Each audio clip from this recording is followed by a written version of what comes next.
भाजपा के कार्यकारी अध्यक्ष नितिन नवीन आज पार्टी के 12वें राष्ट्रीय अध्यक्ष पद के लिए नामांकन दाखिल करेंगे। उनके निर्विरोध चुने जाने की पूरी संभावना है। दोपहर 2 से 4 बजे के बीच दिल्ली स्थित भाजपा मुख्यालय में नामांकन होगा, जिसमें लगभग सभी मुख्यमंत्री, राज्य इकाई प्रमुख और वरिष्ठ नेता मौजूद रहेंगे। 16 जनवरी को चुनाव की अधिसूचना जारी हुई थी और राष्ट्रीय रिटर्निंग ऑफिसर लक्ष्मण नए अध्यक्ष के नाम की घोषणा करेंगे। नितिन नवीन को 14 दिसंबर 2025 को कार्यकारी अध्यक्ष बनाया गया था। इससे पहले जेपी नड्डा 2020 से अध्यक्ष रहे और 2024 के बाद एक्सटेंशन पर थे। फिलहाल वे केंद्रीय स्वास्थ्य मंत्री हैं।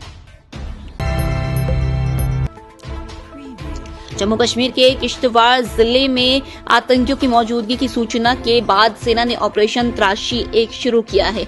रविवार को शुरू हुए इस ऑपरेशन में रात भर सर्चिंग रोकनी पड़ी, लेकिन सोमवार सुबह फिर तलाशी शुरू की गई।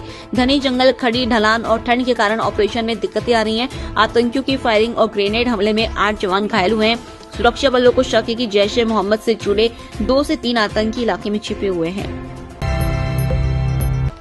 महाराष्ट्र की भिवंडी में नगर निगम चुनाव नतीजों के बाद भाजपा और कोणार्क विकास आघाड़ी के समर्थकों के बीच झड़प हो गई। छत्रपति शिवाजी महाराज चौक के पास दोनों पक्षों में पथराव हुआ। विवाद भाजपा विधायक महेश चुघोले और केबीए नेता व पूर्व मेयर विलास पाटिल के समर्थकों के बीच बताया जा रहा है। पुलिस ने मौके पर पहुंचकर हालात को काबू में किया, लेकिन इलाके में तनाव बना हुआ है। तमिलनाडु के रामनाथपुरम जिले में एक चौंकाने वाला मामला सामने आया। एक स्पेशल सब इंस्पेक्टर ने महिला पुलिस कर्मियों के टॉयलेट में हिडन कैमरा लगाया। महिला कर्मियों को टॉयलेट में मोबाइल दिखा। जांच में पता चला कि वह आरोपी एसएसआई का फोन था। घटना उस वक्त हुई जब मुख्यमंत्री एम के स्टालिन परमकुंडी में एक कार्यक्रम में मौजूद थे। आरोपी के खिलाफ कड़ी कार्रवाई की तैयारी की जा रही है। स्पेशल इंटेंसिव रिवीजन यानी एसआईआर प्रक्रिया को लेकर दायर याचिकाओं पर सुप्रीम कोर्ट में आज सुनवाई होगी। बिहार, केरल और पश्चिम बंगाल समेत कई राज्यों में इस प्रक्रिया पर सवाल उठे हैं। पिछली सुनवाई में चुनाव आयोग ने कहा था कि एसआईआर का मकसद सिर्फ वोटर लिस्ट की पात्रता जांच है, न कि किसी को देश से बाहर निकालना। आयोग ने साफ किया कि डिपोर्टेशन का अधिकार केवल केंद्र सरकार के पास है।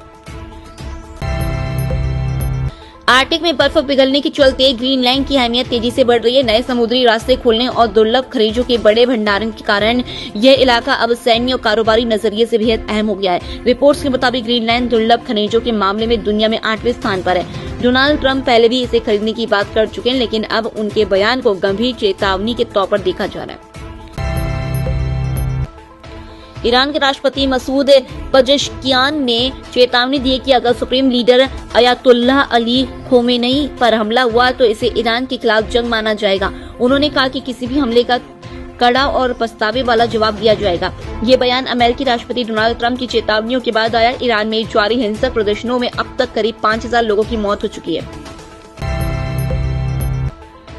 अमेरिकी राष्ट्रपति डोनाल्ड ट्रंप ने गाजा के बोर्ड ऑफ पीस में शामिल होने के लिए प्रधानमंत्री नरेंद्र मोदी को आमंत्रित किया है। भारत के साथ पाकिस्तान को भी इस बोर्ड में शामिल होने का न्योता दिया गया है। यह बोर्ड गाजा के प्रशासन और पुनर्निर्माण से जुड़े कामों की देखरेख करेगा। हालांकि इजरायल ने कहा है कि इस नए प्रशासनिक बोर्ड की घोषणा अमेरिका ने उससे बिना चर्चा किए की है।